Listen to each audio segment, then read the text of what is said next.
I pledge allegiance to the flag of the United States of America and to the republic for which it stands, one nation, under God, indivisible, with liberty and justice for all.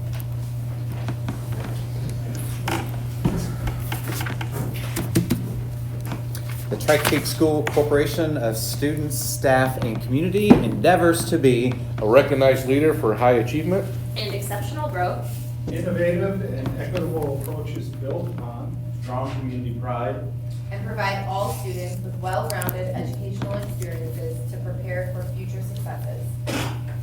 Engaged to learn, equipped to achieve, empowered to succeed. Alrighty. Welcome, everybody. Thank you guys for coming.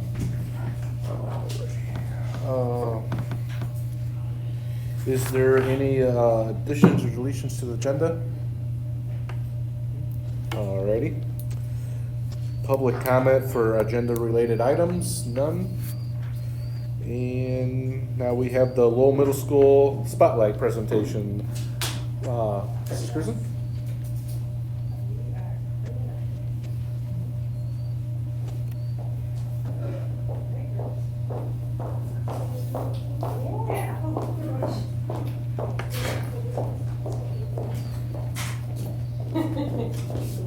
we have a crew with us today. Alrighty.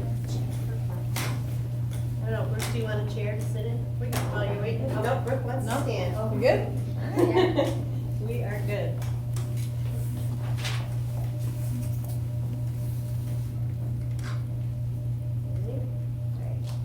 So thank you for having us here tonight to share some great things that are going on at LMS. We're happy to be here. At our school, we have 738 students. We have 41 teachers and 26 support staff members. So our teams include one core teacher from each area. Students are assigned to one of two teams for each grade level. And the teams work together daily to meet the academic and social emotional needs of all of our 738 students. This is our amazing staff. Our dashboard, we have about 26% free and reduced rate at our school, and we service 6th through 8th grade. At Lowell Middle School, our motto is, and we believe that, our staff and students have the ability to inspire the world around us. Oh, I have to click. Oops, I did it wrong. There are 7 basic tenets that we hope our students achieve through our motto, Inspire. We want them to be innovative problem solvers, next level ready learners, successful communicators, passionate advocates, independent thinkers, risk takers, and empathetic citizens. If you were to walk through the halls of Lowell Middle School, you would see these 7 aspirations to inspire in action every day. Whether it is in the classroom, the guidance office, through conversations or collaboration, or during extracurricular activities, our students and staff inspire the world around them. In the spirit of one of our district's guiding principles of shared responsibility, the entire team at Lowell Middle School is working toward the district level goal of having 60% of all of our students achieving a level of or at or above proficiency on the 2023 iLearn assessment in ELA and in math. This year, our administration team set out to divide and conquer in order to have a laser-like focus in helping our staff to stay aligned during professional development and collaboration in focusing on key areas towards improvement. Mrs. Cruzen led the math department in developing common formative assessments with a PLC focus on standards in essential need of support. She also led the science team as they focused on integrating PLTW within the science curriculum and in helping students to develop their reading and writing skills through the content area. Mrs. Milcarrick led the ELA department in their work through project-based learning with a professional learning community goal of focusing on standards in essential need of support and working through the Smeckens playbook, which focuses on literacy skills in the ELA classroom and in the content areas. She also led the social studies team with a focus on the writing skill of formulating constructed response as well as their own work on the Smeckens playbook. I led the related arts team, including the areas of art, music, and PE, as we focused on the learning outcomes of agency and collaboration, skills that have great potential for spillover success in all areas of student learning. So we wanted to share with you some of our our 3 school improvement goals. Our first goal is in the area of mathematics. So our goal is to increase the proficiency of students who score at or above proficiency by at least 10% on the math I-Learn. So we did that in a variety of ways. We really wanted to focus on student-centered learning practices, and we are utilizing student data to modify instruction and curriculum based on students' needs. So this is some historical data of, so the I-Learn data, the best data we have is just from a year ago. They've kind of changed the test over the last few years. So last year, this is where we scored. We were at 41% of our students at proficiency in 6th grade. This is the state average, 36%. 7th grade was 38%, but still above the state average. In 8th grade, we were right at the state average. So we really saw that we had a lot of areas, we really wanted to grow in the math area. So our work was cut out for us. So we worked with our math team, and we created some improvement strategies. So the first thing is we adopted new resources for our math department. So last year we spent the whole year with Mr. Deal working on our curriculum review, and we adopted the McGraw-Hill Reveal program, and we implemented it. It is also aligned with what they're doing at the elementary level. They're using everyday math, and they've seen a lot of success with that. So we are really excited to embed that into our math classes this year. We also implemented ALEX, which is a program that came with McGraw-Hill, and we have used it before. They've made some changes to it, and it is really a strong program. So we're using that for all of our students, and it allows them to work on different, it has videos that they can watch to learn the standards that they're working on in class, or they can assign them to students where it's an area of need for those students, or they can also enrich the students. So it's a great program, and we are also continuing to use Ascend with some of our neediest students. So we've done that, and then we also started this year to really focus in on having PLC meetings with our math teachers. The math teachers did an amazing job last summer. They worked to create, their outline for the whole year, their learning plan, and then they also created common assessments throughout the year. And then we met as teams, and we looked at our data, and then our students that weren't successful, we retaught those essential skills, and then we met later and found out, was what we're doing working? What else can we try with these students? And continued that model throughout the whole year. And we found a lot of success with that. We have a real intentional focus on those standards that are essential standards that we're going to be on iLearn. So we really focused on those areas.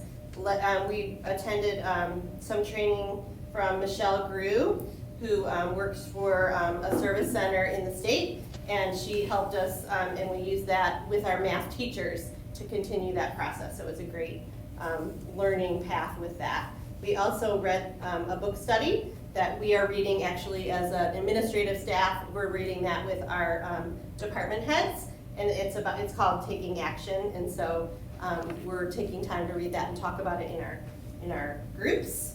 And then finally, our math teachers just wanted to do more with the kids, so they each created a group of students that were in need of some extra math help, and they pulled in the students during family time, which we have 3 days a week currently, and they're really working on just math skills during that time, and we've seen a lot of growth with that cohort of students.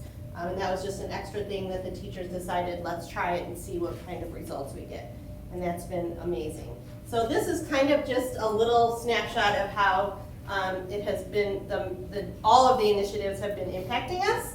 So if you look up here, this is the percentage of students who met their growth targets in NWEA. So we do it 3 times a year, so we've only, we did the beginning of the year, the middle of the year. So 2 years ago, 47% met their target in 6th grade, then last year 46%, then this year 71% of the students met their growth target, just from the beginning to the middle. So we're really excited to see what that looks like at the end of the year. And we saw that success mostly in 6th grade and 8th grade it was huge. In 7th grade it was a smaller growth, but we'll see what that shows by the end of the year, but it was still significantly above what it's been the last few years. So it's very encouraging to us that a lot of the things that we've put in place for this year are having an impact on our students.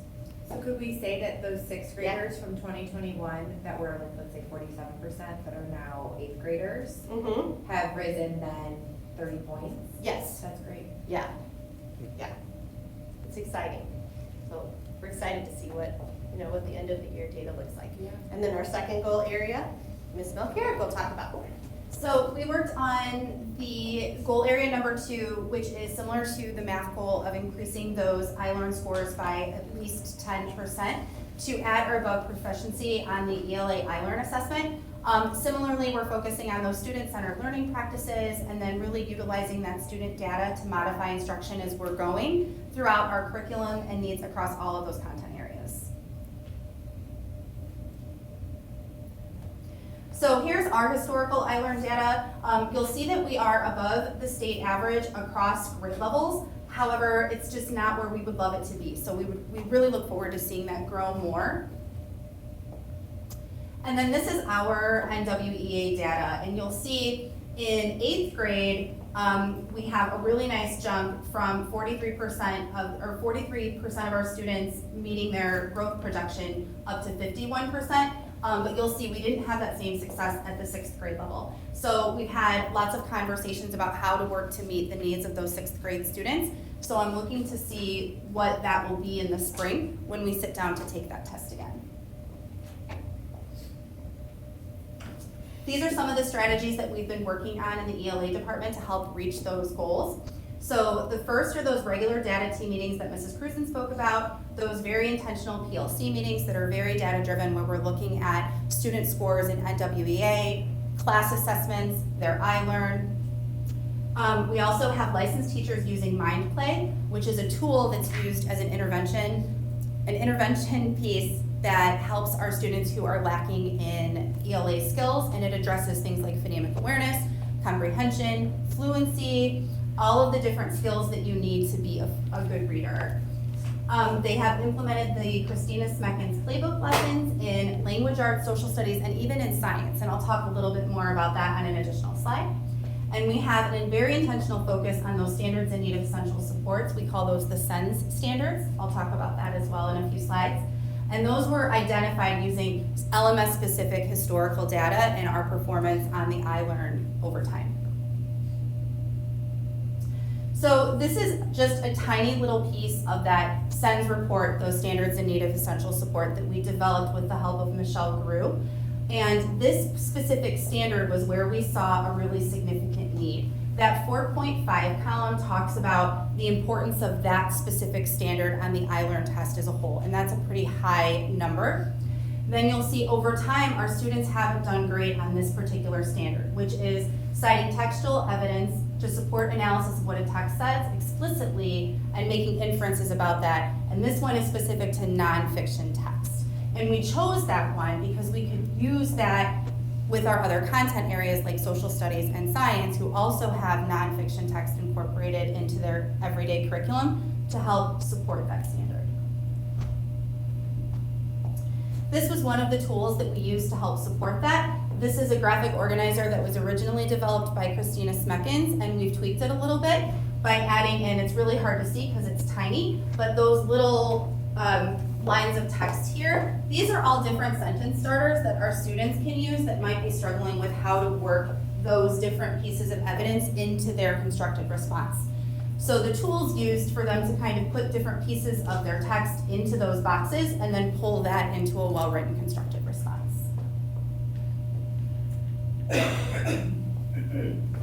Our school improvement goal area number 3 was to focus on communication. Our goal was for 85% or more of respondents to provide a score of satisfied or highly satisfied on a survey, a communication survey that we sent out last year and we're sending out again this year to students, family, and staff. Improvement will be measured by results from the survey sent out near the end of the school year. Our aligned focus area was to improve our communication with all stakeholders. On the survey, responses from 0 to 5 were able to be selected, with 0 indicating a very unsatisfied respondent, and 5 a score of a person that was very satisfied with their communication. For the 21-22 school year, 71.5% of respondents indicated a score or satisfaction level of 4 or 5. The following strategies and interventions were used to help us in trying to meet our communication goal. We communicate through Skyward for ongoing communication with parents and students. We use our LMS Facebook page to put out positive news and photos. We have monthly newsletters, which are distributed to all stakeholders. The weekly compass is shared with all staff members. The Red and Black, which is a student created newsletter, is sent out quarterly to all students and staff members. And we have weekly guidance meetings to update administration and guidance on student and family needs within the community. So this is our mission. We're engaged to learn, equipped to achieve, and empowered to succeed. And we try to live that mission every day. So one of the guiding principles for our district is to have a safe, positive environment. So I brought some students with us today, and they're going to share with you some of the things we've done with our peer mentoring program, our student council, and our junior L club. So, oh wait, hang on, there you go. I didn't want that to start yet.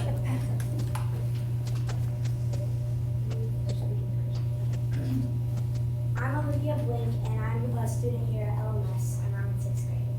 Peer mentoring is something that I, along with my peers, look forward to all week.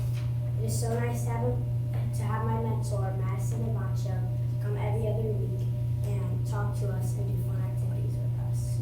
She usually has fun activities to do with us. Other days, we just talk about our week and how our day is going. I also love to gather with other groups because it gives me a chance to talk to other people besides the people in my group. Mentoring also gives me a chance to talk to someone other than my normal friends or teachers, especially if I'm having a bad day. I feel that peer mentoring is a great way to keep our school safe and an amazing way to build friendships with older students. Hi, I'm Brooke Bretzinger, and I'm one of the 8th grade peer mentors at LMS. I really enjoy being a peer mentor because I really enjoy being a peer mentor because I like to provide 6th graders with a trusted, reliable 8th grade mentor. I love to create fun and engaging activities that they may not have an opportunity to participate in otherwise. Having a mentor who is older but not a teacher can really allow them to feel comfortable and speak more freely. The peer mentoring program does a great job of keeping your school safe by allowing the 6th graders to have someone to listen to as well as to help connect with them. Hi, I'm Alexis Menko, one of the vice presidents of our Lowell Middle School Student Council. Student Council works to keep our school safe by engaging our school in different tasks and gives them something to look forward to. The different projects remind students of the bigger purpose of being at school, and that is helping the community to become a better place for everyone involved. I'm also the president of the LMS Student Council, and in December I initiated a project for the local nonprofit organization Mommy's Haven. Mommy's Haven is a place where expectant mothers and mothers who cannot provide the resources for their children can go and receive those. We organized a donation drive to help out with this, and in this drive we collected toys, toiletries, canned food, and clothes for the children. As an officer, I love to see the amazing, empathetic students at our school come together to make this drive truly amazing for the community. We raised over 300 donations. Before we move on, we just wanted to give a nice and thank you to Mr. Tarnowski, our sponsor of Student Council. We truly couldn't have been where we are without. As a member of the Lowell Junior Letterman's Club as well, and part of the Inclusive Leadership Committee, the Safe Promise Club is a club through the Sandy Hook Promise, which helps keep elementary schools and middle schools safe. It creates a safe place for all students when they need help. We use the initiative See Something, Say Something, which is if you see something, you can say something by reporting it on the app all students have access to on our desktops. We really tried to implement this by one day in January. We took a full day out of our studies and came together to be a part of assemblies and activities to learn about embracing differences, being nice, accepting everyone, and trying something new. Each day that week, we did an activity to try to spread kindness and focus on the 4 E's: empower, engage, encourage, and educate. Before we move on to the video, I would like to thank Ms. Kilmer, who cannot be present, for giving me this opportunity to be a part of the club, and Officer Haynes for bringing the Safe Promise Club to our school.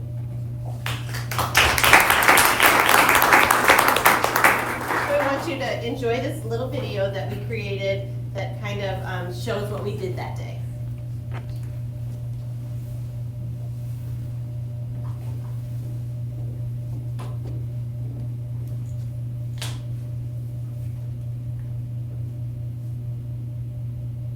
Hello everyone, my name is Ellie Mirage. We're going to be talking about what Lowell Middle School can do for the Sandy Hook Promise Club. As a 7th grader, I'm more responsible and mature about keeping our school safe.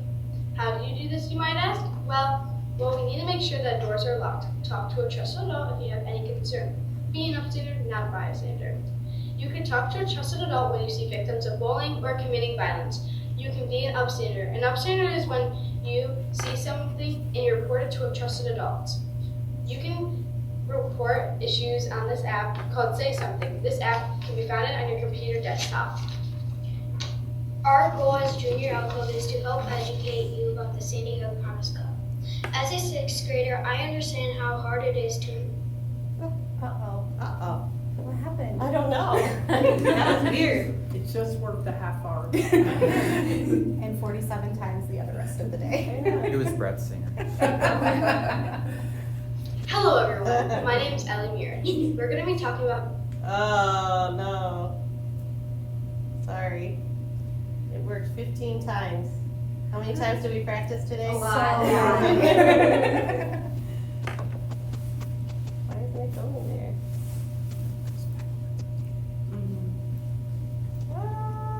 Do you want to just show the video? Yeah.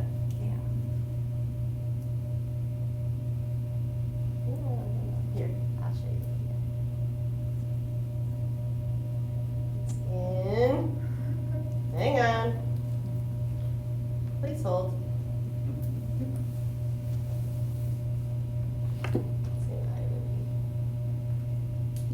That's a bummer. You gotta love technology. That's a bummer. All right. Always works. That's right. I think it's hot in here. What? I think it's hot. I know I see it here. Go back in here. There we go. No pressure. All right. We got this.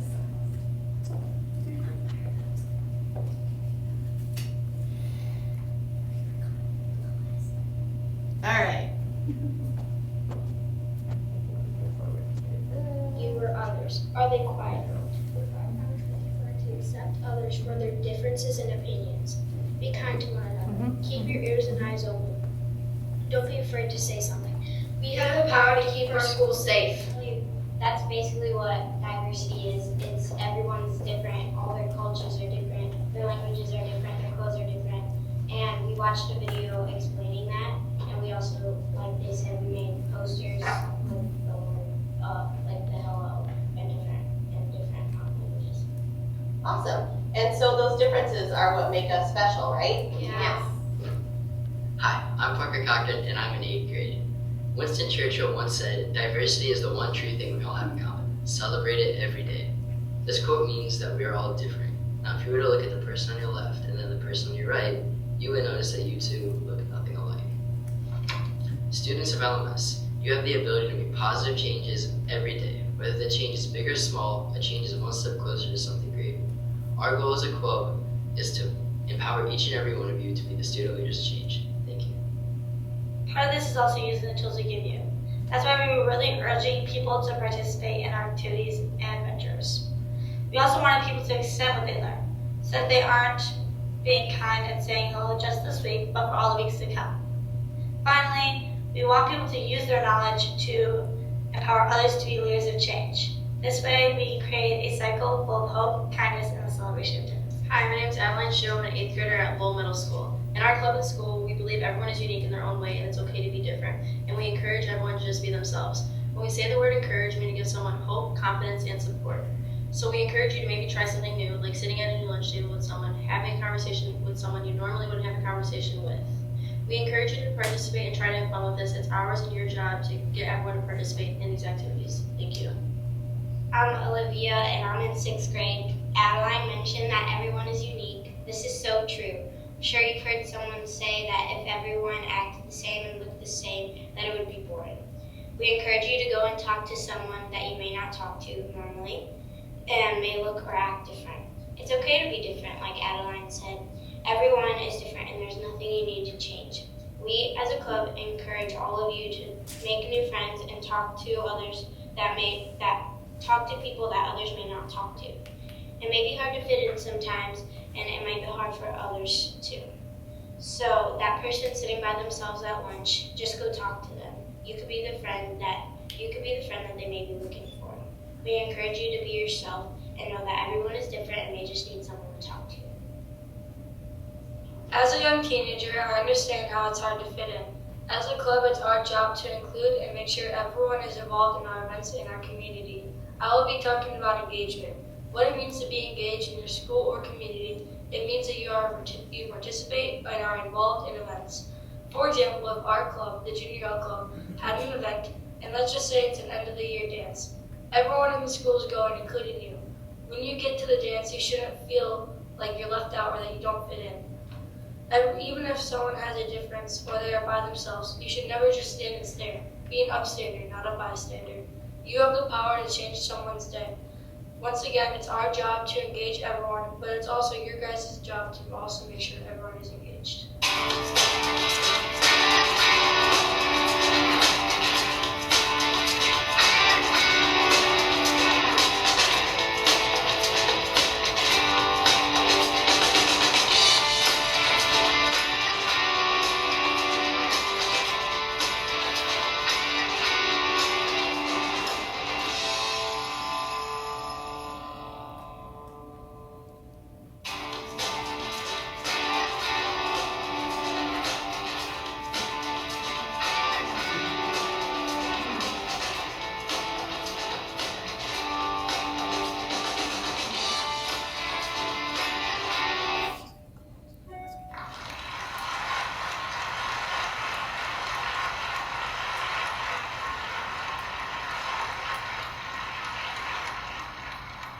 I'd like to thank the school board for inviting us to this meeting and allowing us this opportunity to speak. Does anybody have any questions for us?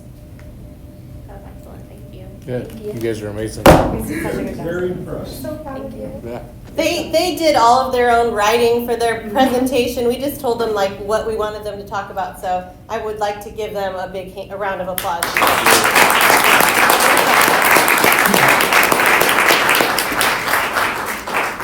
Thank you to the moms and dads that brought them tonight. Thank you very much.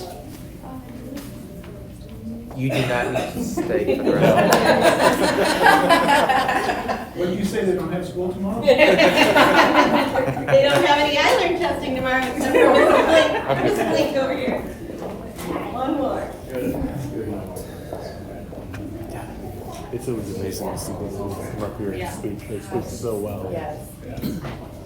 They can have my chair. They're gonna be as Oh yeah, for sure. How old are you there as a school board member? Thank you. Thank you.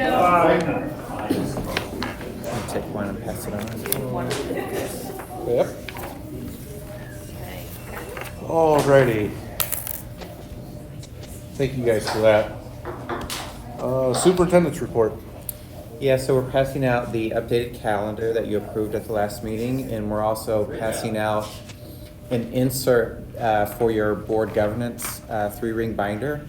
There was some legislation that was recently updated regarding of when you can file to run for the school board. So obviously it's page 11. If you find the current page 11, rip it out and replace it with this one. Stay current on that. I also am going to pass down the line just to follow up on the paths for the basketball goals. Mr. Wathen and Ms. Bogathy helped to coordinate that. So, I was gonna say something when at our school board, my son came home and said, the pads are on. And one kid stood there the whole recess. Just checking it out. when you see the superintendent out there doing the same thing. We're just making sure they work. Yeah. There's nothing wrong with that. Thank you for doing Yeah. Yeah, that's awesome. I also wanted to share some correspondence that we received. It's from the, it reads, the members of the Lowell Zeta Chi Tri Kappa would like to thank you for help in making the Breakfast with the Bunny a successful event. We appreciate your willingness to work and partner with us. Thank you again, the Lowell Zeta Chi Tri Kappa. So, part of our community partnership. Tonight, my understanding is at midnight Indianapolis time, unless there's an extension, the legislature should have their state budget together. Dana's been following this closely amongst many others. And Dana, what's the preliminary impact on Tri Creek? Well, do you want to know when I just found out? Like probably 20 minutes ago here? That Yes. everything I worked on today is now void. But I'm going to hand this to you because, and take a sheet, I've updated here what was just released. So the grid on this page is not up to date. It's not the latest and greatest. You'll see the top of your page says, in reviewing the 426 2023 model, well, we have a 427 model that just came out about 20 minutes ago. So what you're seeing on screen is updated, but I will say everything that I wrote down below, most everything on both sides here still pertains to what legislation needs to be settled and what's sitting out there that could be a concern for Tri Creek schools. So funding wise, House Bill 1001, they just released the 427 model, which is model number 5 here. And it shows our comparison from current, which is FY23, and then the next 2 years, 24 and 25. Again, what you're looking at on your sheet is wrong. What on screen is what they're showing is the latest and greatest. Our basic per student basic increase right there in yellow increases in the first year $319 per student and $96 in the second year of the funding formula. And I'm sorry that looks wonky, but it's 4.8. I was kind of fixing that on the fly, and 1.3%. That's for basic tuition, so that's your foundation plus your complexity. Complexity is based on a couple different things, but mainly the poverty in our district. So that's kind of how we compare ourselves to other districts. You have some special tuition grant down below that, your special ed, your CTE, your honors, your non-English speaking. They've added additional funding in this area, and we get what's in purple there for those special grants there. $157 in the first year, $115 in the second year. That totals down to $477 and $210. This is an average of 4.45 or $343 per student each year there, which is better than the House and the Senate run. So I had to change that first bullet. What you're reading there is saying that it wasn't looking so good, but now it's better than what the House and the Senate run was. What I do want to point out is that one of the notes in here, number 1, April revenue forecast for the state showed an additional $1.5 billion in revenue for the state during the biennium. And we got 4.8 and 1.3 as a district here for basic tuition increase. These increases don't keep up with inflation, obviously, here in our district.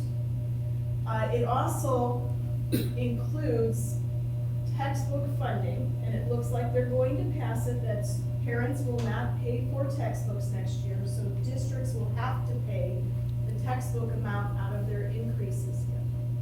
Now, what I want to point out is that yellow line is what I'm looking at when I'm considering textbooks and where I'm going to use money, because those grants, special ed, CTE, honors, non-English speaking, those are all dedicated funds to support those needs. So when you're looking at where are we going to pay for textbooks, you're looking at that yellow line. And when textbooks And textbook reimbursements, whatever the definition might end up being here, it's going to be anywhere from $150 to well over $400, in some cases even more. We're going to have to take that out of that yellow line there, which averages about, what, $200 a year here.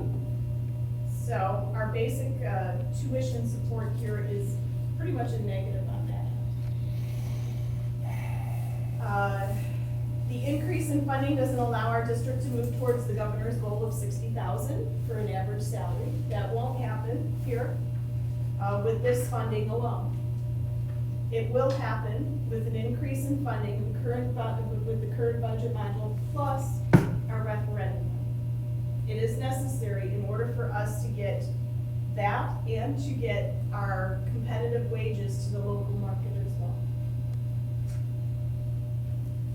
Any questions on House Bill 1001 for funding? I want to go on to Senate Bill 1499. I don't know where they're landing on this, but I also want to talk a little bit about how that affects our school district. Senate Bill 1499 caps the revenue growth for operations and referendum funds. This would start in 2024, and it would cap any kind of operating referendum at 3% growth. I put this in paper because I am not concerned about that, because I know we built our spending plan based on our need, not on the want, desire, or increased need in the future. I have faith in our spending plan, and I know our spending plan is exactly what we want from our referendum. So if there was growth beyond the current amount here, we would be reducing that referendum amount just to only support our referendum spending plan as it sits right now. And that's the way I see come it. from assessed value growth. Right. So this 3% cap that they're putting in here are for districts that bank on the back of taxpayers. When you have increased assessed value and you gain more money than you originally planned for in your spending plan, because your values of your properties keep going up, but you're applying that referendum rate and you're sitting on that money. We have never had that philosophy here when we work through our referendum numbers, so that is not included in here, so I'm not worried about that 3% cap. What I do worry about is the next thing here, the maximum levy growth quotient, MLGQ. That is going to be capped at 4% for 2024 and 2025. This current school year, we had a 5% increase. This is normally set by the state budget agency each year, and it was a 5% increase for us. Even though assessed values went up 22.53%, we could only grow by 5% in our operations fund. That's what this pertains to. So now they're capping it at 4%. Under the current guidelines that are in place right now, we would have been able to apply for a waiver and bump that 8%, almost 8%, but now they're capping it at 4%. So we're not even getting the amount of money that we had last year or the ability to increase that fund like we did this year. They're gonna cap it at 4%. So that's damaging to our operations fund. And just comparing that, when utilities have increased 12% and bus costs have increased, like the cost of a bus 30%, those kind of things, it's not keeping up with inflation. So that cap is going to be a concern for us here. This will cause larger transfers from education funds, so you'll be swapping state tax instructional money over to supplement those losses that you've got in this MLGQ, and that's what will happen. And across the street, this will limit dollars on the table for negotiations too, because of that factor. There's another change there in Senate Bill 1499. It's about the definition of controlled projects. Currently, right now, Tri-Creek is able to issue debt up to a certain amount, and we can do that through board action and public hearings. They are putting some limits in there. This legislation has limits. So if your debt service tax rate is over 40 cents, then you have to go through a petition remonstrance to issue any debt at all. So you have to go to your public, you have to get signatures, and you have to go that route. If your debt service rate is above 80 cents, you absolutely have to go to a referendum. absolutely have to go to a referendum and have a referendum question. We are currently at 74 cents, so any debt that we would issue, regardless if it's replacing debt that's falling off, you have to go to the petition remonstrance right now under this legislation. And if we ever bump that tax rate up a little bit to the 80-cent mark, we will have to go to a referendum for every project, 2 million, 1 million, those kind of things. You have to go to a referendum on that. That's what this is. So that changes it, and it actually becomes, they make you have to go to the public on a referendum and a vote. So you'd have to wait, you'd have to plan, you'd have to have all that set up. And again, this last paragraph, I have to go back and update. This is based on the 426 model. I did not print it, and I wasn't able to grab it to see what the total increases were. But so this is old data here on screen, but it did show that choice and virtual charters were getting a larger percentage than public schools. It's similar. Those are not the correct numbers, I'll say, but it is similar where public schools are not getting as much as the charters and virtual as well. So everything that we've been saying throughout our operations campaign has come to fruition and has been true. I think one thing to note is that you'll get a board presentation that, like, on May 11th, I'll be talking about our science curriculum review process. Typically, the last thing that I offer to you is a recommendation for what materials at the elementary, middle, and all of the Singleton High School classes we offer. I won't be able to offer you that on the 11th because we've been waiting on this to negotiate the actual prices of the materials, because if they're all passed to us, it completely changes the way in which we adopt materials. Completely changes it.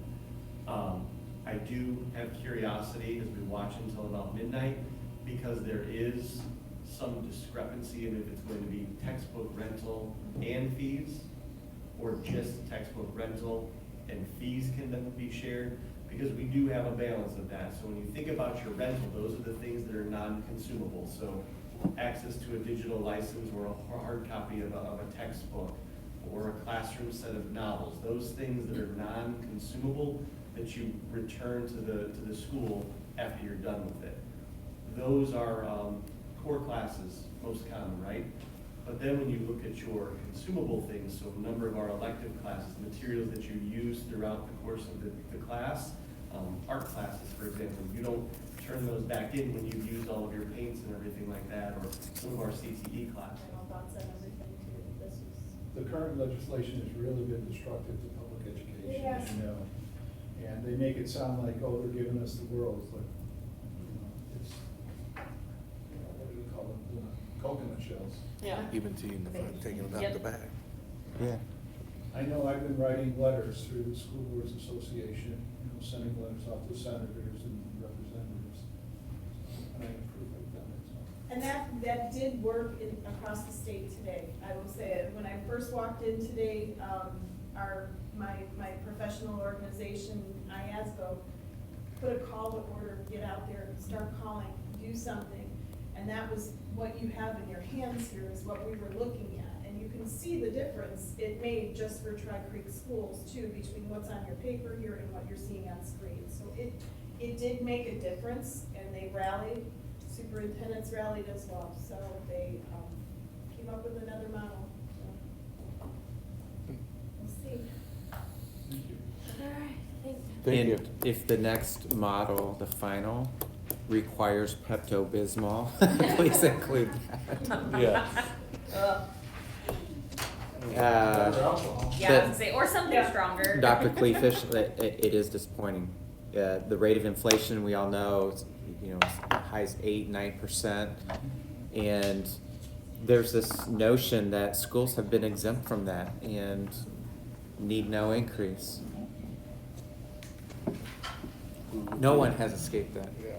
No one has escaped it. I wanted to report out, we're talking about finances. So we had some vandalism last summer at one of our playgrounds, and our stance administratively was that's not okay. We take great pride in our facilities, and if someone comes on our property and tears it up, we're gonna hold them accountable. And so I just wanted to let you know, the restitution checks came this week, and just wanted you to be aware of what happens behind the scenes. I don't even know who, but what site did that? Oak Hill Playground. And what did they do? They tore up some equipment, and I think it was approximately $1,100, yeah. And replacing 2 pieces of equipment there. I'm assuming students. Yeah. That's- So Hopefully they learned a lesson and they won't. that's, Yep. yes, hopefully they did.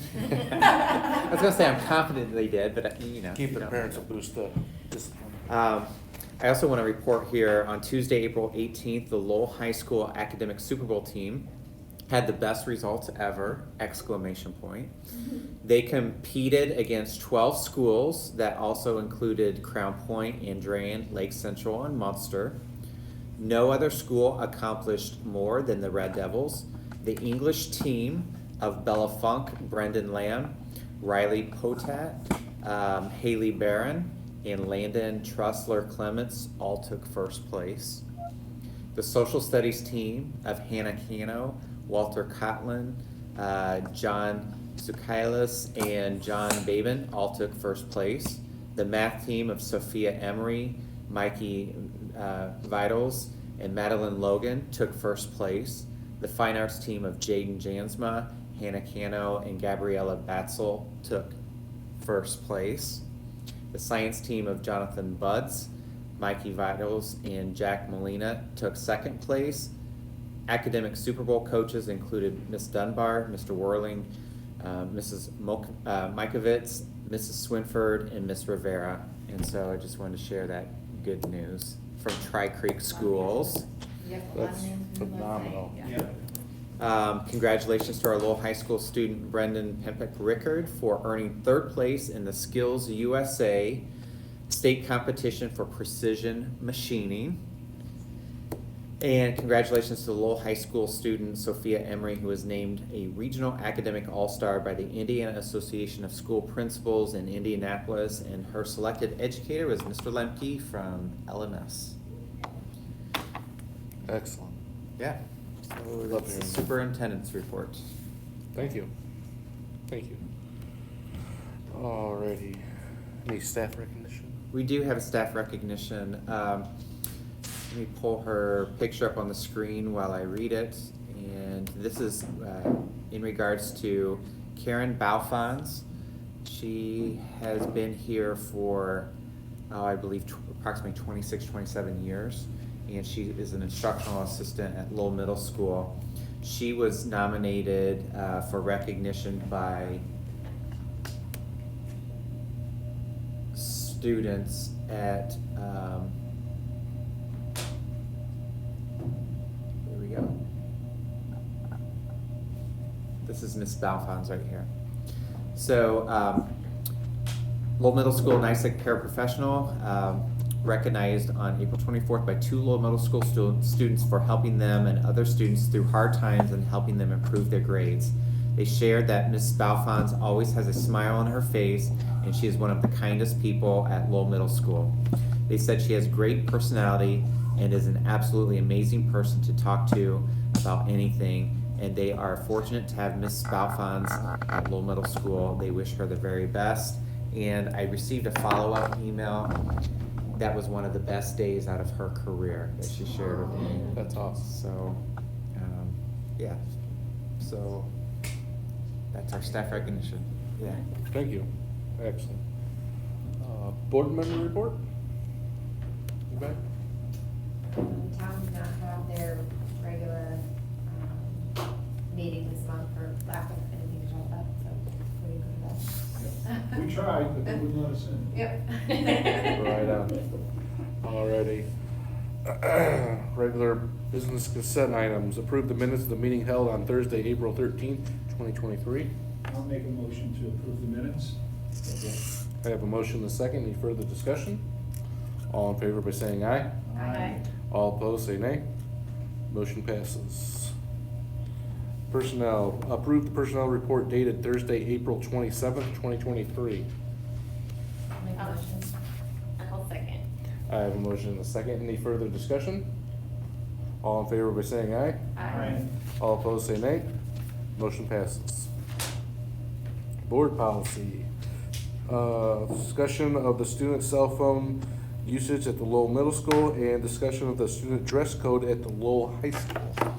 So our student parent handbook committee has been meeting, and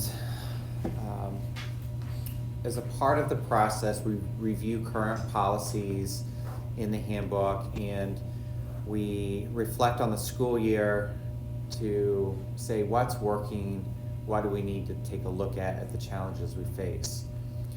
At the middle school, cell phones, and I see the middle school staff here, they've been quite the issue regarding disturbances through the school day. The current policy states that cell phones must be silenced and out of sight. So that means kids could have them on their person, in their locker, in their book bag during the school day. But what's happening is that students are accessing their phones and bringing them out. As you know, social media plays a big part in a lot of kids coming to school with anxiety because what was said on social media, and it's extension from the community into the school, and then there's social media activity in the school undercover, and then it carries out. There was a notion to require in the updated handbook language of requiring middle school students to lock their cell phones in their assigned locker during the school day. And I will tell you, as a former middle school principal, my initial gut reaction was absolutely not, because I had lived that several years ago when it was starting to become prevalent for middle school kids to carry cell phones, and it was a PR nightmare. The reason it was a PR nightmare is that there's a sense of security from a parent. When I give my kid their cell phone, I can track them, I can get a hold of them at any time, and that's reassuring to a parent. I had to remind myself of our guiding principles when I heard that, to not immediately shoot the thought down, and to seek to understand, listen to learn, and be open-minded. And I had to consciously think to myself, but Andy, times have changed since you experienced that. Parents might be more responsive these days because they're acknowledging that social media is an issue, especially amongst middle school kids. The committee would like to move forward with that, but I wanted to bring this to the board. Your parents, you're in tune with the community, and to get your take, if we were to move forward with that, if you are receptive to that, I would like to host a middle school town hall meeting to provide parents an opportunity to come and discuss, perhaps even do a type of survey to get some feedback. But I don't want to head down that road if this is something that you're not receptive to possibly, passing on a recommendation. I have 2 kids at this building right now, a 6th grader and an 8th grader. They both have cell phones. They both bring them to school. They know the policy. They recite off and away all day to me all the time. So they know that that's the rule. My question would be, what, if any, consequences are given if a student is found with a cell phone out? Because, and I questioned it, one of the reasons I questioned it, excuse me, is because as much as I know social media plays a role, I also know that these kids are using their email during the day in school to still communicate with each other that way. So I don't think that you're gonna completely eliminate communication between them, but that would be my question, is what the consequences look like. Is it the school issued email that they're using? Yeah, okay. Okay. That's interesting. I don't normally practice putting my administrators on the spot, but Ms. Norris, you are here, and I'm guessing that you could speak to that. Sure. So the first time that a student has their phone and it's discovered by a staff member, we take the phone and we send it down to the office, and they can get it at the end of the day. The second time that it happens, we ask that the parent come and pick it up. And if there are subsequent issues where it's happening with the same student, we eventually have a parent meeting where we ask that the phone not be allowed in school.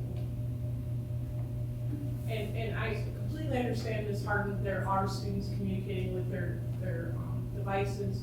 I'm sorry, Mr. Anderson, you didn't ask me to speak to this, but one of the main problems that we're having is students videotaping things that are going on in school and posting it on social media.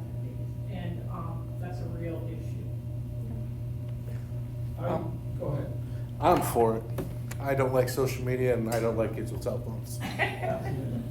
I think one of the messages to parents would be, if there's an emergency, there's still a way to get a hold of your kid, and vice versa. The kids have opportunity to contact their parents if there's an emergency. I do not have kids in school anymore. However, I could imagine parents would want to have communication with their children, especially in an emergency situation, especially all this crazy stuff going on. I agree that there is a lot of abuse of the cell phone by the students. I look at school, especially middle school and high school, as a learning experience, preparing them for later in life, and that if they are made 100% aware that there are ramifications for using your phone in school, for whatever the reason, whether it's texting or just having it out, to have a punitive response for it. But I also want to make sure that we talk to the parents and let them know that we're going to have, a higher level of ramifications for abuse of the cell phones in the school. I think taking the phones away and having them put them in the lockers is going to create a lot of backlash from parents. That's just my thought. I've been out of school for a while now, but I can imagine young kids, I know how parents are, they want communication with their kids in an emergency situation. I have heard a lot of the community, we've heard it even at the Trent Creek Republican meetings and it's on some of the social media. Why are they allowed to have their phones? I know parents, my son goes to school with a cell phone. I don't want him going to school so I can contact him through the day or so that he can contact me. If he forgets something or needs to contact me, he goes to the teacher or goes to those routes. That's what I expect. It's just simply for the after school part of things. And I think that that's probably a majority of parents. We all know how to get a hold of the school and those things. I know that I have a close relationship with somebody who it was a problem when the phone was trying to be taken away from their child in middle school recently. And it escalated an issue higher. And I can almost see it with my son. He's got that cell phone in his hand and it is glued to him at home. And if I dare tell him to give it to me or take it away, it just, for whatever reason right now in the stage he's at, escalates him to this wild level. And so I can see that being something you might be having to deal with on a daily basis here. And once he snaps out of it, he's like, whoa, I don't know why I did that. So if that's something you guys are dealing with, and it's just in the locker and no longer an option to be on them, I feel like that can help alleviate a lot. I've also heard from parents whose kids have suffered through the bullying of the social media, the Snapchats and things like that, and they're showing their friends on the Snapchat all day long these pictures, and they'll take old pictures from when they used to be friends with each other, and all those things I am aware of hearing stories are happening. So, But are we teaching kids anything about responsibility and ramifications if we just take the phone away from them? Giving them the phone, especially in middle school. I can see elementary, I agree with that. But at the middle and high school, we're preparing them to be rule followers, if you will. You can't go through a red light without ramifications, and the list goes on and on. I look at it as a learning experience that if you fail to adhere to the rules, these are the ramifications and they will be carried out. And hopefully that's a learning experience that's good for the rest of their lives. But we have the ramifications now, right? I think my biggest thing is, sorry for talking, but my biggest thing is that, it will be like a one-time thing, a kid videotape something, and it's something bad that's occurring that nobody wants to ever see, and that's put out there for the rest of their lives. That's, because the kids are so impulsive at this age, that's my biggest concern for our kids. I think some other school districts in Logan, in this area are moving to this as well, at their middle school levels. So I think it's just, I think we just wanna have, just kind of think about it and. When you go to the middle school, intermediate school, will that address it too, maybe? Like, I know you've said a lot of your heavy behavior stuff before was 6th grade. So when we switch them to that 5, 6, 7, 8, maybe that is also something that can happen once you move It's a into the 7, 8 privilege. privilege. Yes. But the 5, 6 still operate kind of under like that elementary. But I would certainly bring parents in and make them part of the conversation, For sure. because you're gonna have a lot of. I'm So not- I definitely see where the parents lay on it. I'm that parent who is constantly thinking about worst case scenario situations. And if I can speak of worst case scenario situations in instances which we would never hope happens at our building, would be something like a school shooting. And I can hear and see some of the videos and voicemails that are left to parents of students that don't make it out of those things, that those parents will not do. And so as a parent, I can see just that safety net of knowing that your child has a phone in a circumstance like that where they could reach out and maybe not even get anybody, but leave a message before something absolutely tragic happens, which again, you hope and pray that something like that never happens here. But as a parent with children, that would be one of the things that I would think about, but I'm a worst case scenario type of person. I think it's certainly a conversation for the community. Yeah. Okay. So we'll work with the middle school administration, set up perhaps even a survey, a school town hall night, and hopefully we can get some good dialogue and come back to that. All right, shifting gears to the high school. So there's a regular interaction with kids who come to school wearing hats. And there seems to be a sentiment that societal norms have changed over the years and evolved, and the traditional societal acceptance level as you don't wear hats indoors. And with our high school youth, that there's a notion to relax that societal norm and allow students to wear hats during the school day. I will tell you that the staff over there is a 60-40 split based on a survey that had good response rate from teachers and assistants. It was 60% to allow students to wear hats, with 40% of the traditional. Hoodies was extensively discussed as well from the school safety aspect, and the feedback on that was, the two stories were, sometimes a kid will be sitting in class and under a vent, and the ability to have a hoodie up being blown on. That was one. Another conversation point was there are some kids that are very withdrawn, right? And sometimes having just the hoodie is a security for them. The aspect from the school safety is with our extensive camera system, it doesn't seem to be too much of a concern because there are many angles that you can still readily identify kids in wearing their hoodies. So, we've had extensive conversation, hour and a half, 2 separate meetings, and so we're at this point. Is this something, this is why I'm bringing it to you, because I can see your body language, right? Well, my body, I'm old school. And again, like I said with the phones, we're preparing our students, especially at the middle and the high school, to play by the rules in life. And there are some things that, you know, in my opinion, you should not wear a hat. You know, if you're at a football game, that's a different thing. You're at a basketball, that's different. But in a classroom, and hoodies to me, I'm old school, I'm sorry. It's funny you're not old school though about the phone. That surprises me. He's old school in certain Yeah, you're a things. little progressive on the phone side. Right. Okay, and then that's my 2 cents. Well, that's why we're asking, right? The Marine in me says you come indoors, you take your hat off. But, I mean, I don't really care either way, I guess. To me, it's not a huge thing. I mean, is there gonna be, so are we talking ball caps? We're not talking about sombreros and, And you're you gonna know, be 5 talking gallon about bucket what's hats. on the head, you know, besides the logo. Well, that would still fall under, obviously, yeah, the, what whether is it's on a the shirt hat? or a hat or. but we're talking about ball caps.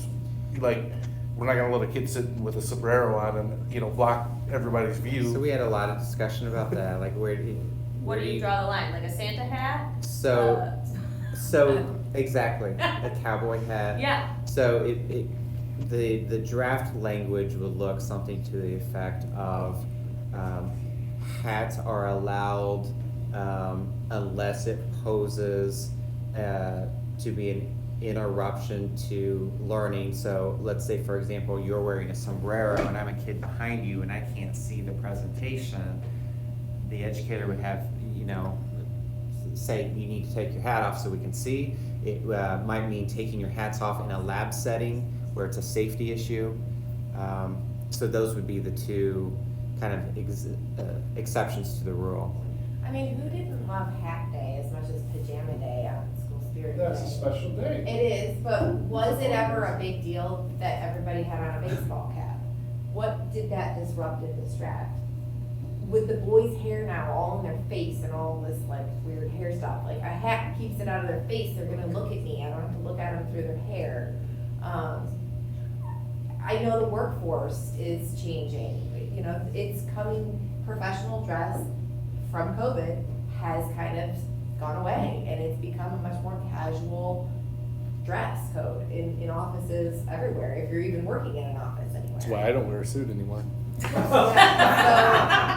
it's casual in the school. I mean, they wear t-shirts and shorts and. It is. I mean, that's pretty casual, but. And how many are we talking are gonna end up doing it and those kinds of things, So having kind of gone through only 19 years of cycles of different fashion trends where there was something that was desired, what you just said is so spot on. And like, when you make it allowable, it's less desirable. Yeah. Like when you can do it, like I don't think you'll see every single student be like, it's here finally, because that desire isn't there.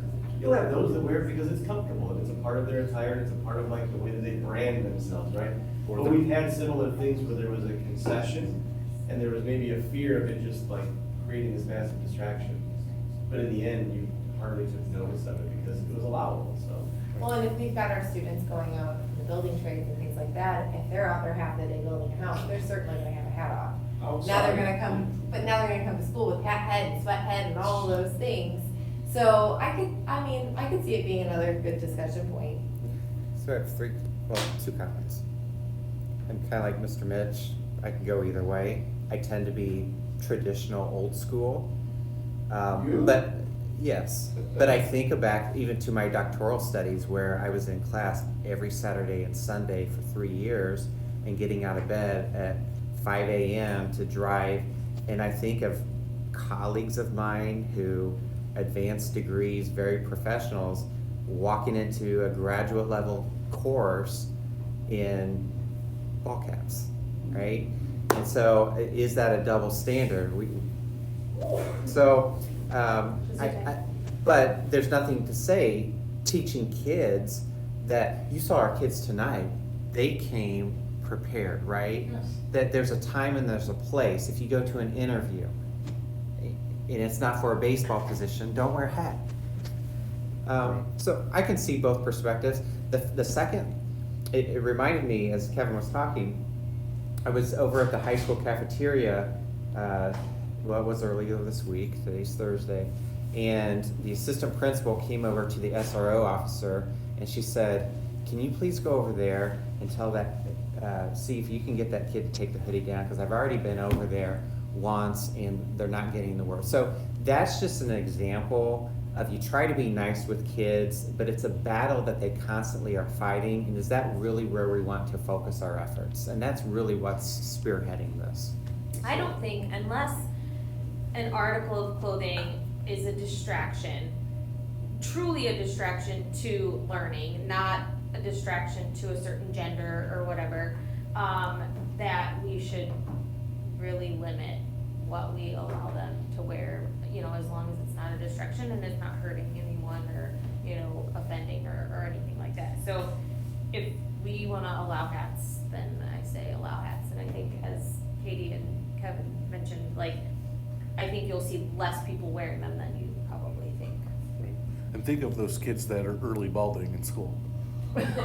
Well, it may be helpful for students. Hey, maybe you'll see an uptick in those kids who are late to school because they don't have to get ready or do their hair. So it sounds like, I'm just trying to think positive. it sounds like the board as a whole would be receptive to handbook language that permitted high school kids to wear hats during the school day. And the Spirit Day could be Professional Dress Day, dress as you would for an interview. I appreciate your feedback. Again, this is always a team approach, and it's nice to test the waters a little bit, so thank you. We just got rid of social media, it'd be fine. Just You saying. can. It's old school over here, doesn't want to get rid of the phone. All right. That's why my children don't have social media. What's that? My children don't have social media. That's a good thing. That's true. Oh, no, they do not. I have full access to their phones. In fact, I read a bunch of text messages last night. And they're watching it on video now. They know. They tell their friends. Their friends say hi to me in their text messages. Alrighty. Where are we? Alright, Jay, business operations. yep. Approve the construction trades agreement between Brooker Contracting LLC and the Tri Creek School Corporation. Yeah, so if the board would like to entertain this, we just need a couple motions, and then we can have some discussion. I'll make a motion. I have a motion and a second. Any further discussion? Yeah, so Dana and I can kind of tag team this. So our construction trades program was very popular this year. It was maxed out, and the kids are at the point where their teacher would love to take them out into the community and build a house. He has extensive experience with that. We just needed a community partner. So he had put feelers out. There was one response, and it was local citizen Jim Brooker. He's got kids in the school district, very supportive of our schools, and has worked with Mr. Gansveld in what would a contract look like. And I'm going to tag Dana there of just kind of the process that we took and the work with the attorney, and just kind of the highlights of the contract and what it contains. So we worked with Brooker Contracting, Jim Brooker, and worked out a deal in which, and this is going to be unmatched in the state, I'll say. So this contract that we've got here is very unique. Typically, you would have a separate board, much like a building corp board, that would be formed, that you would have all, they would file with the state, they would be their own entity, they would own all the debt of everything, and it would be something that would operate separate from the school district, but also together. This type of an agreement, we didn't have to do any of that because we have such a strong partnership here, where we've got a local contractor that's stepping up to the plate and says, I will take over all that responsibility. So the school district will not take on any debt for this project. The owner here of Brooker Contracting will sponsor it. So this agreement here draws up that partnership with them.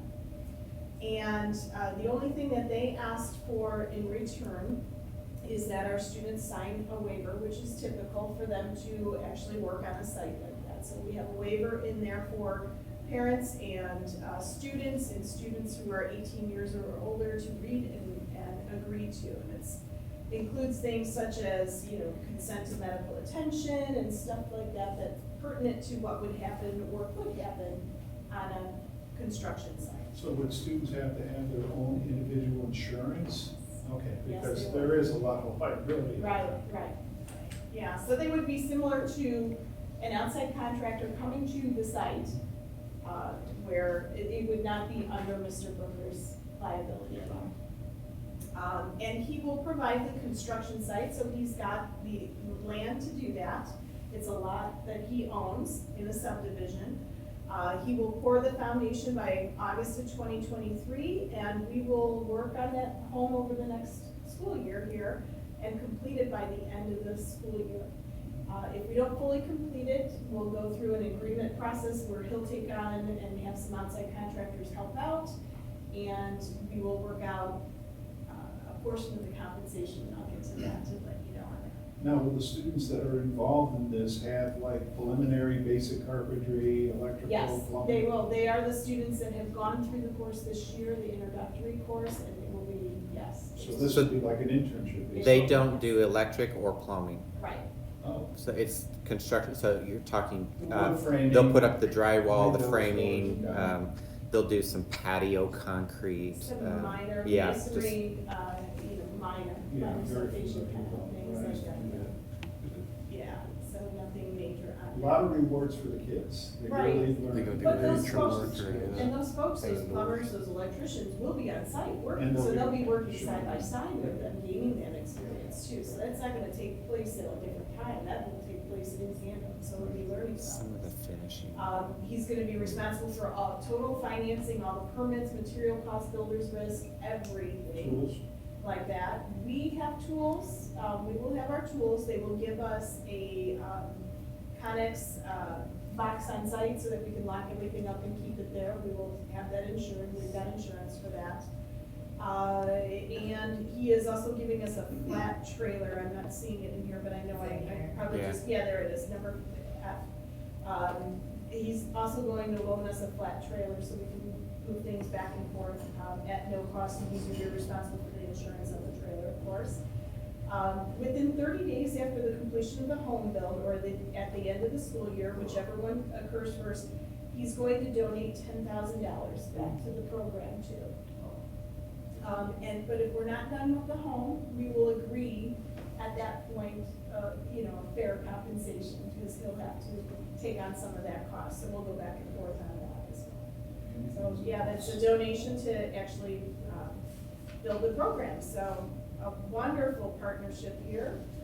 He reviewed this, he's agreed to all the terms, he signed it and sent it to us today, to move forward. Our attorney worked with us on this as well and developed this with all the agreements that we have between River Construction and Trog Creek. So this is a pilot year. This is beginning and ending this, for one school year. We'll see where it goes from there. If it works out great. Sounds good. This is Yeah. exciting. Yeah, it's definitely exciting. Alrighty. Anybody else? Anything? All in favor by saying aye? Aye.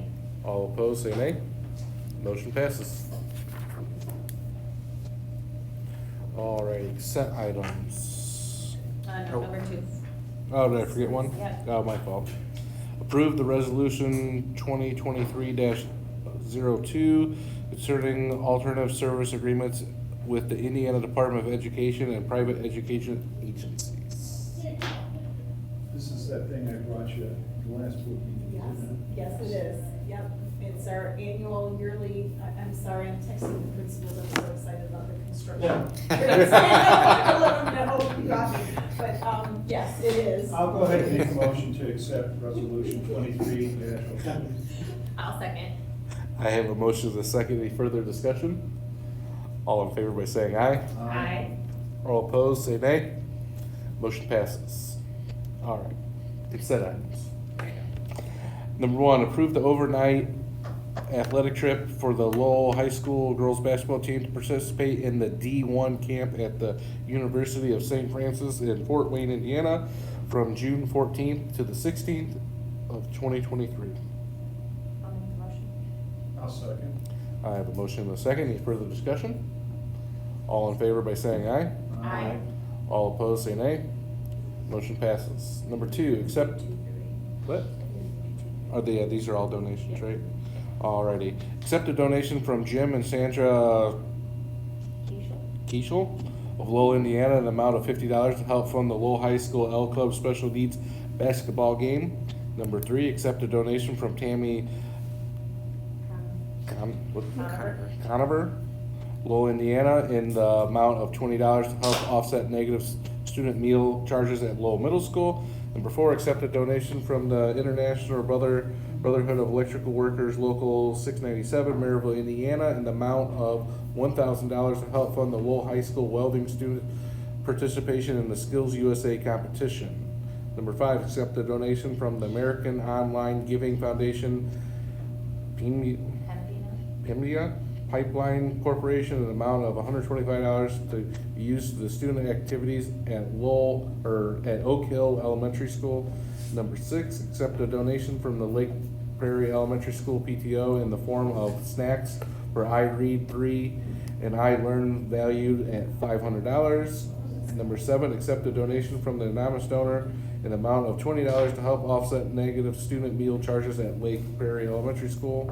Number 8, accept a donation from the Three Creeks Elementary School PTO in the total amount of $1,191.26 to help fund the kindergarten study trip, $142, the first grade study trip, $371.77, the second grade study trip, $103.49, the fourth grade study trip, $574.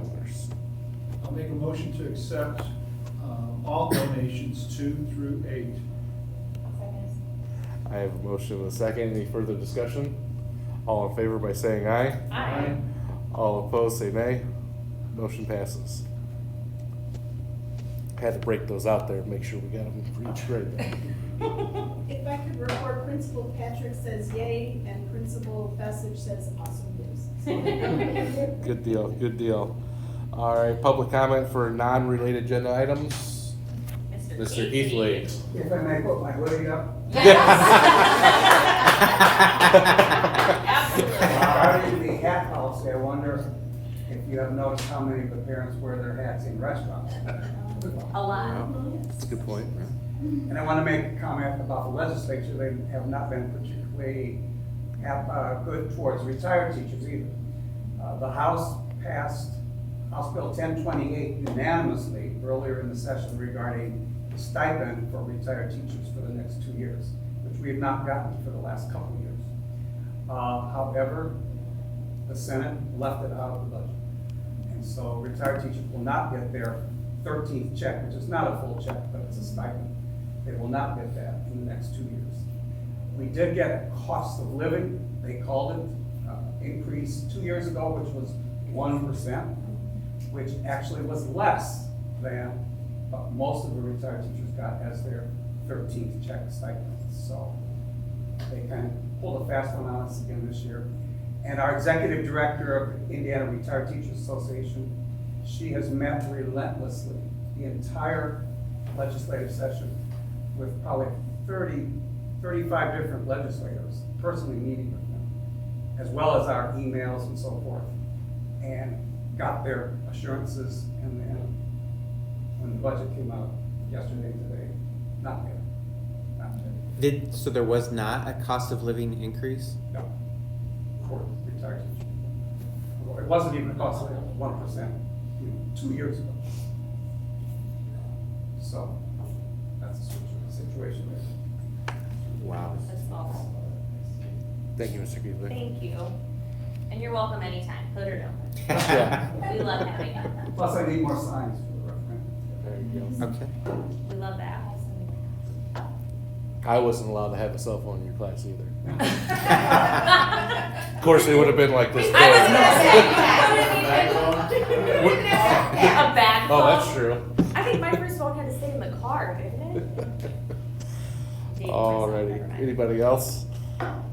Alright, the next meeting will be Thursday, May 11th.